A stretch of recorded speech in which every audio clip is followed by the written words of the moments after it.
اور پھل اللہ تعالیٰ کا فنش پروڈکٹ ہے. اس کے اوپر کبھی غور کریں, اللہ تعالیٰ پھلوں کا ذکر کیوں کرتا ہے دنیا میں بھی اور جنت میں بھی؟ باقی چیزوں کو فنشڈ پروڈکٹ بنانے کے لیے اتنی ایفرٹ پٹ کرنی پڑتی ہے. ہماری بیسک نیڈ یہاں پہ سب کانٹیننٹ کے لوگوں کی گندم ہے, لیکن سرکار فروٹ کے ساتھ تو کچھ بھی نہیں کرنا پڑتا. انار توڑیں کھا لیں, کھجور اتاریں کھا لیں, انگور توڑیں کھا لیں.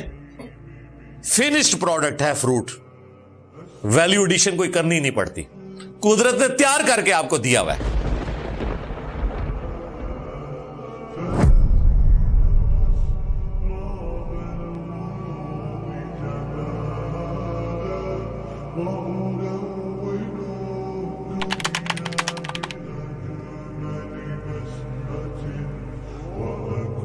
من ثمرات النخیل والاعناب, اور کھجور اور انگور کے پھلوں میں سے بھی اللہ تعالیٰ نے تمہارے لیے غذا کا بندوبست کیا ہے. کیا؟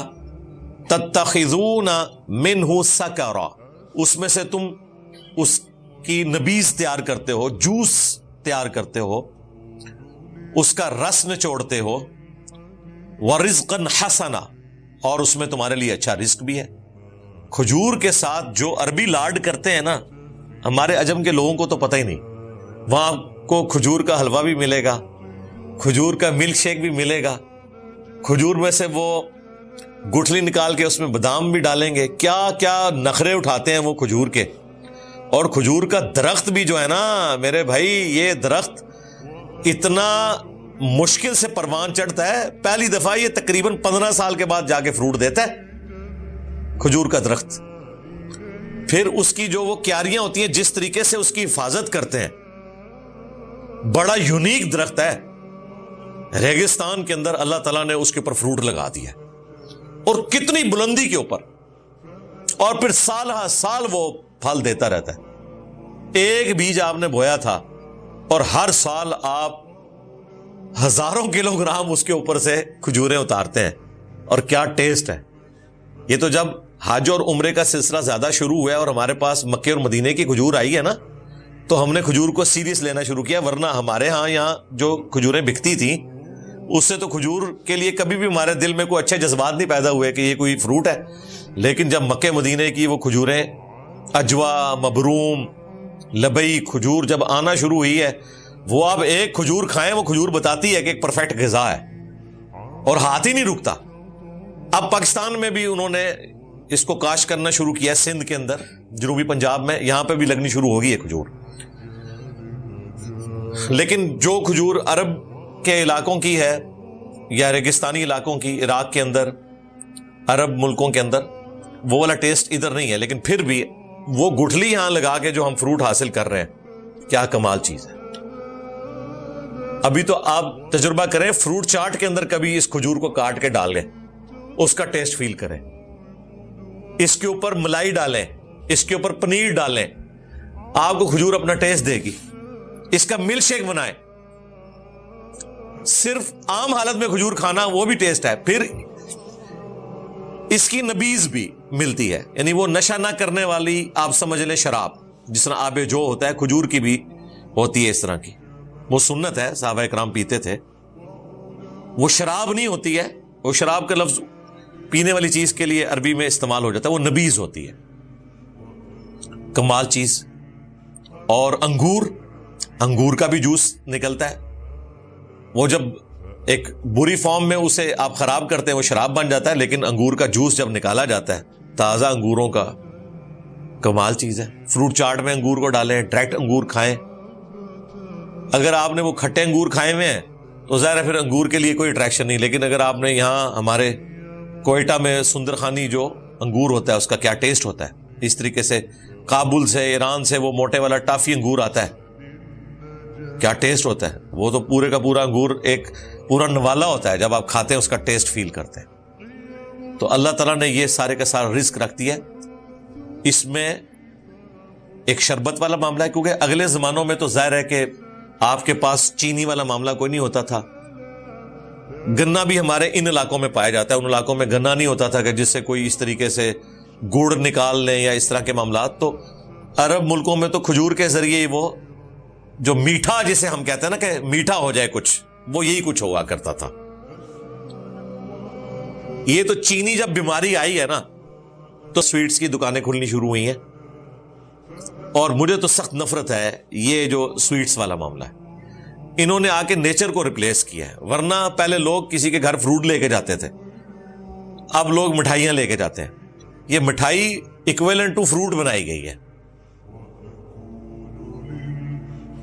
نیچرل چیز تو فروٹ ہے. میٹھا کسی کے گھر لے کے جانا ہے، بھلے تھوڑا لے جائیں، اسے آپ فروٹ دیں، بجائے یہ کہ سنتھیٹک چیزیں بنی ہوئی. چلیں خوشی کے موقع کے اوپر جب بڑے لیول کے اوپر آپ نے کوئی میٹھا تقسیم کرنا ہے اور خرچہ بھی چاہتے ہیں تھوڑا کم ہو جائے تو ٹھیک ہے، کوئی ایسا معاملہ ہو جائے.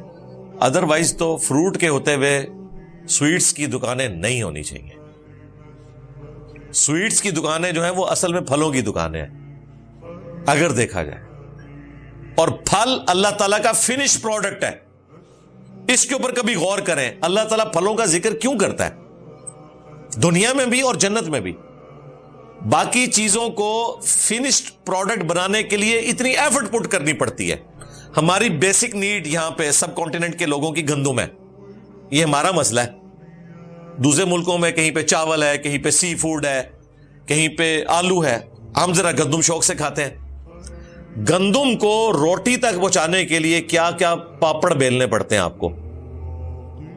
گندم اگائی جاتی ہے کتنی محنت سے، پھر اس کی کٹائی ہوتی ہے، پھر دانے الگ کیے جاتے ہیں، ان کو پھر پیسا جاتا ہے، پھر اس آٹے کو ایفرٹ کر کے گوندنا پڑتا ہے. گوند کے بھی فوراً روٹی پکائیں گے اس کا ٹیسٹ ہی کو نہیں بنتا، تھوڑی دیر کے لیے رکھا جاتا ہے. اس کے بعد بھی آگ جلانی پڑتی ہے، توا گرم کرنا پڑتا ہے، پھر اس پیڑے کو روٹی کی فارم میں لے کے جا کے اس کے اوپر رکھنا پڑتا ہے یا تندور میں گرم تندور میں لگانا پڑتا ہے، پھر جا کے اس کو ٹائملی اتارنا پڑتا ہے. تب یہ گندم اس قابل ہوتی ہے کہ آپ اسے استعمال میں لائیں. لیکن سرکار فروٹ کے ساتھ تو کچھ بھی نہیں کرنا پڑتا. انار توڑے کھا لیں، کھجور اتارے کھا لیں، انگور توڑے کھا لیں. فنشڈ پروڈکٹ ہے فروٹ، ویلیو ایڈیشن کوئی کرنی نہیں پڑتی، قدرت نے تیار کر کے آپ کو دیا ہوا ہے. ورنہ آپ امیجن کریں کہ اگر آم آپ کو اتنی ساری فیزز سے گزار کے آم کھانا پڑے تو کتنی ایفرٹ والا کام ہو، ہم تصور بھی نہیں کر سکتے. تربوز ہے، لے کے آتے ہیں بس کاٹتے ہیں، فنش پروڈکٹ ہے. یہ نہیں ہے کہ گھر لا کے رکھا ہے اور اب اس کے اوپر کوئی ایفرٹ پٹ ہونی ہے، کئی سٹیجز سے گزرنا ہے تو تب جا کے اس نے تیار ہونا ہے. نہیں، اسی لیے اللہ تعالیٰ نے فروٹ کا اتنا زیادہ ذکر کیا. ان فی ذلک لآیۃ لقوم یعقلون، بے شک اس میں نشانی ہے عقل والوں کے لیے. عقل والوں نے نشانی کیا لینی ہے؟ نشانی یہ لینی ہے کہ یہ تمام مخلوقات ایک کریٹر نے بنائی ہیں، اسی خالق نے مجھے پیدا کیا ہے. جس طرح یہ تمام چیزیں کسی مقصد کے لیے اس نے بنائی ہیں، دودھ کا مقصد ہے، کھجور کا مقصد ہے، انگور کا مقصد ہے، ان تمام نعمتوں کا مقصد ہے، مجھے بھی کسی مقصد کے لیے اس نے بنایا. اور اگر میں نے وہ مقصد پورا نہ کیا تو مجھے اس کے عذاب سے کوئی نہیں بچا سکتا. یہ ہے رزلٹ. اور پھر اس ہستی کے ساتھ مخلوق کو شریک نہیں کیا جا سکتا. وہ مخلوق جو اللہ تعالی کے رزق کی محتاج ہو، جو کھانا نہ کھائے تو موت واقع ہو جائے، جو پانی نہ پیے تو موت واقع ہو جائے، جو مخلوق کھا لے اور وہ کھانا ہضم نہ ہو تو موت واقع ہو جائے، وہ کھانا اگر جسم سے نہ نکلے تو موت واقع ہو جائے، وہ مخلوق جو 24 گھنٹے میں ایک دفعہ نیند کی محتاج ہو، اگر نیند نہ پوری کرے اگلے 24 گھنٹے میں پرفارم ہی نہ کر سکے، وہ مخلوق جسے وقت کے ساتھ ساتھ بوڑھا ہو جانا ہو، اس کی انرجی کم ہو جانی ہو اور الٹیمیٹلی اسے موت آ جانی ہو، وہ کبھی بھی اللہ تعالیٰ کی ریپلیسمنٹ نہیں ہو سکتی، وہ خدا کی جگہ نہیں لے سکتی. انسان کو اللہ تعالیٰ نے ان 4 کمزوریوں کے ساتھ اتنا لاچار بنا دیا ہے. بڑے سے بڑا انسان ہو، خواہ وہ پیغمبر ہو، کوئی اہل البیت میں سے ہو, کوئی صحابی ہو, یا ان بچاروں کا کوئی بزرگ ہو. وہ تو شاہی کوئی نہیں نا, چلو ایویں چگے ذکر کر دینا. کوئی اپنے آپ کو روٹی سے آزاد کر سکتا ہے؟ اللہ تو قرآن میں کہہ رہا ہے عیسیٰ اور ان کی ماں بھی روٹی کے محتاج تھے. ایسوں کو پوج رہے ہو جو تمہارے نہ نقصان کے مالک ہیں نہ نفع کے. اللہ اکبر.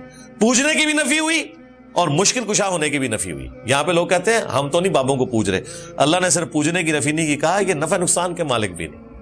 اور عیسیٰ اور اس کی ماں اگر کسی کے نفع نقصان کے مالک نہیں تو بابے تو شاہی کوئی نہیں. سیدھی جی گل ہے.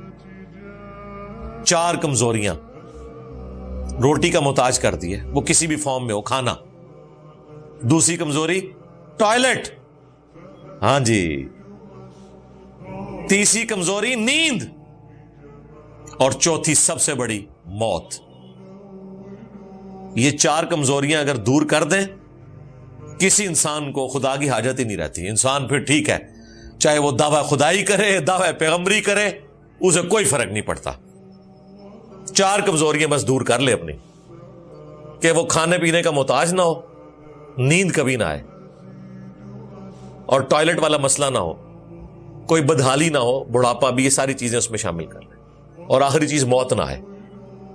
لیکن یہ ساری کمزوریاں انسان کے ساتھ اٹیچ ہیں, اس لیے خدا انسان کی ضرورت ہے.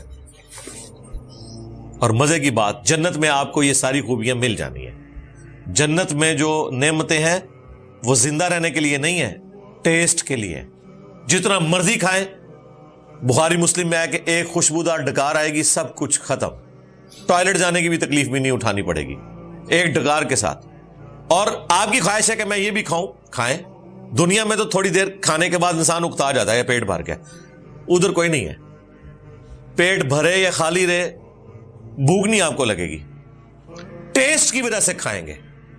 اور وہ جو ٹیسٹ اللہ جنت میں دے گا وہ اس سے بڑھ کے ہے. جس طرح کہ دنیا میں ایک پیاسے شخص کو ٹھنڈے پانی کی قدر ہوتی ہے نا, لوگ اکثر پوچھتے ہیں کہ اگر بھوک نہیں ہوگی تو کھانے کا مزہ ہی نہیں آئے گا. نہیں, وہ جنت کی ڈائنامکس ہے, وہ ڈیفرنٹ ہے. وہاں پہ ٹیسٹ میں اللہ نے وہ چیز رکھ دی ہے کہ وہ بھوک سے بھی زیادہ ٹیسٹ دے گی آپ کو, جو دنیا میں بھوک کی وجہ سے انسان کھاتا ہے. بڑھاپا نہیں, 30 سال کی عمر ہے, بدحالی نہیں ہے, اللہ تعالیٰ کبھی ناراض نہیں ہوگا, اور کبھی موت نہیں آئے گی. لو جی موجے مارے. اس کے لیے میں نے ایک ٹرم ڈیوائز کی تھی کہ خالق اور مخلوق کا فرق رہ گیا. ادروائز اللہ تعالیٰ کی مہربانی ہے کہ اس نے حقیر انسان کو اپنے ساتھ خدائی میں شریک کر لیا ہے. اتنی بڑی نعمتیں دے دی کہ ٹھیک ہے مجھے بھی موت نہیں آنی, جا تجھے بھی موت نہیں آئے گی.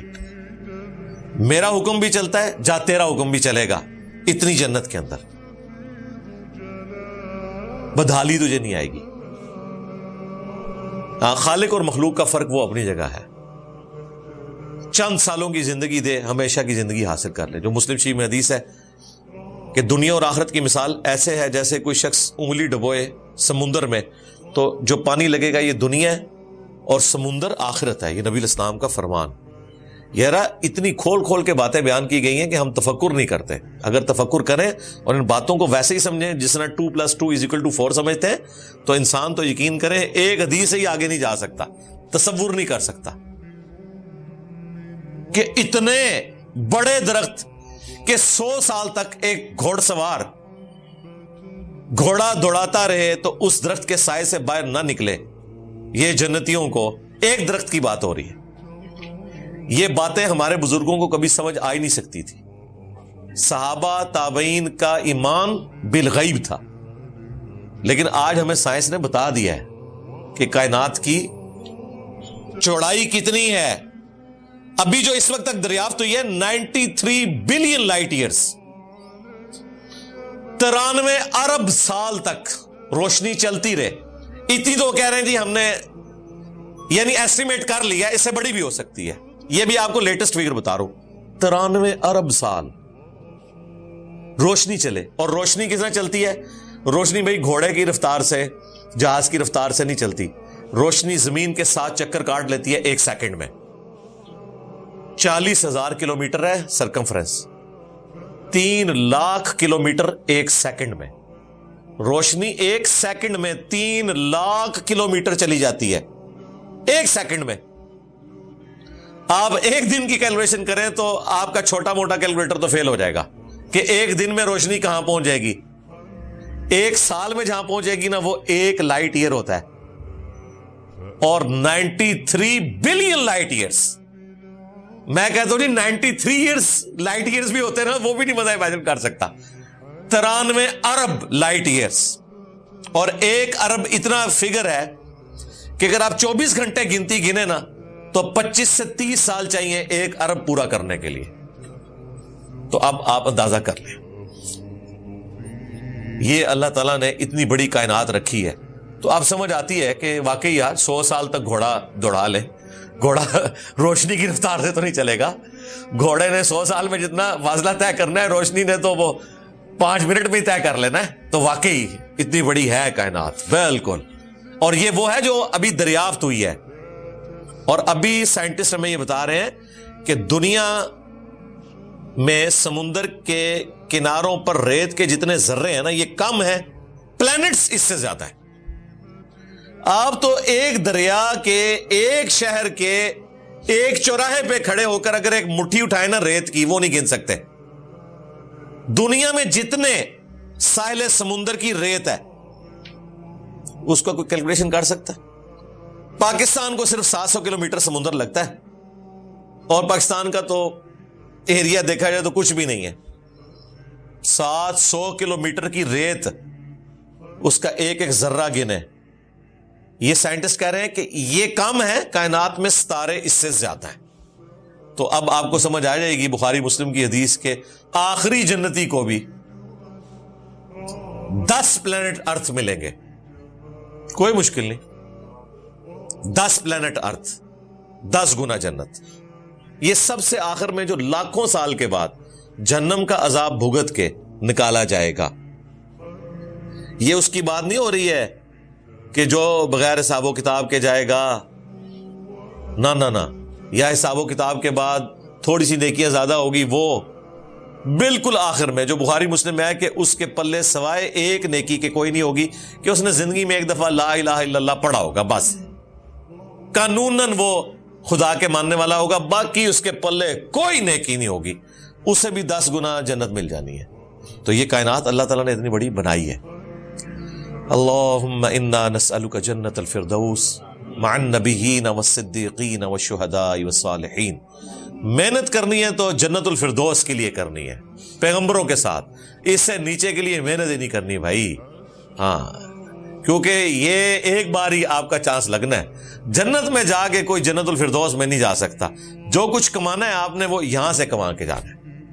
یہ ہے اصل میں وہ کھیتی جس کو آپ نے بونا ہے اور آخرت میں جا کے کاٹنا ہے.